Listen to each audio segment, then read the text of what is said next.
Good morning, everyone. It's really just a pleasure to be back at Ford Field today. And I, of course, want to especially thank our partners, including Human Ford Health System, Meyer, FEMA, and the many others who really are just making this site be a success.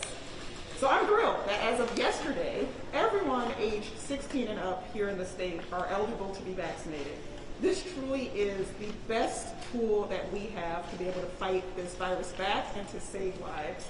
Already, over 36% of Michiganders have gotten at least one dose of these safe and effective vaccines. Over 68% of people over the age of 65 have gotten at least one dose. Vaccines work. There's no question that vaccines work. In older ages, especially where we've gotten more people who have gotten the vaccine, we've seen hospitalizations not rise as much as they have in the younger groups.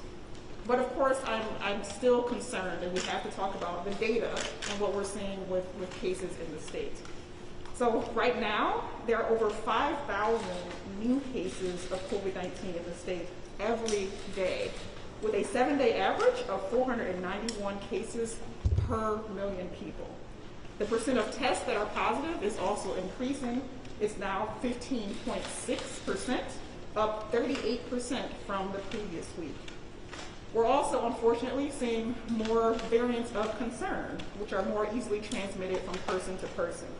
Our state lab has identified 1,817 variant cases in Michigan in 54 different counties, and there are likely many more that we have not yet identified in the state. We are also at the health department tracking 991 outbreaks in counties all across the state. That includes K-12 schools, manufacturing, long-term care, child care settings, retail, and restaurants and bars. And we also know that hospitalizations are also continuing to increase.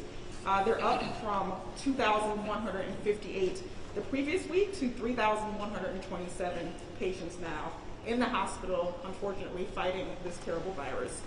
We also know that about half of those people who are hospitalized are actually under the age of 60. And this is really, really important. Younger people can get COVID-19.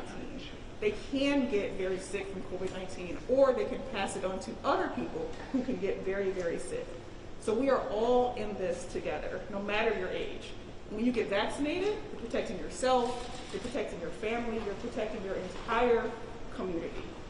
These safe and effective vaccines are really our best chance to protect not just ourselves, and I'm speaking to the youth here. It's not just about ourselves. It's about your parents, your aunts, your uncles, your grandparents, your entire community. It's our chance to be able to have class with our friends and not have to go back to these periodic remote learning styles. It's our chance to play sports without canceled games or tournaments due to outbreaks. It's our chance to be able to have traditional proms and graduations and baby showers and other celebrations of life's milestones again. It's really our chance to get back to a sense of normalcy. So today, I'm especially asking millennials, Generation Z, age 16 and up, and their parents, please get on your phone or get on your computer and sign up, make your appointment today. There's 3 easy ways to register for an appointment here at Ford Field. You can go to the Meyer website, so www.clinic.meyer.com. You can also text END COVID, to 75049, or you can also call the Michigan Department of Health and Human Services COVID-19 hotline, and that number is 888-535-6136, and you can press 1. And then finally, you can also go to our state website, michigan.gov/COVID vaccine, to find other vaccine sites in your community. So until we reach broad immunity and we get as many people as possible vaccinated, at least 16 and up, 70% of people 16 and up, you also have the power to slow the spread of this virus. Wear a mask over your nose and your mouth every time you're going to be around other people outside of your household. Socially distance, avoid gatherings, and get tested if you've been exposed, especially if you just returned or will soon be returning from a spring break trip. So I'm concerned, but I know that we can absolutely beat this surge back, just like we have before in the state. But it's really going to take all of us. And so thank you, and with that, I'll turn it back over to Governor Whitman. I believe we have about 5 minutes for a few questions before she and the first daughter get their vaccine.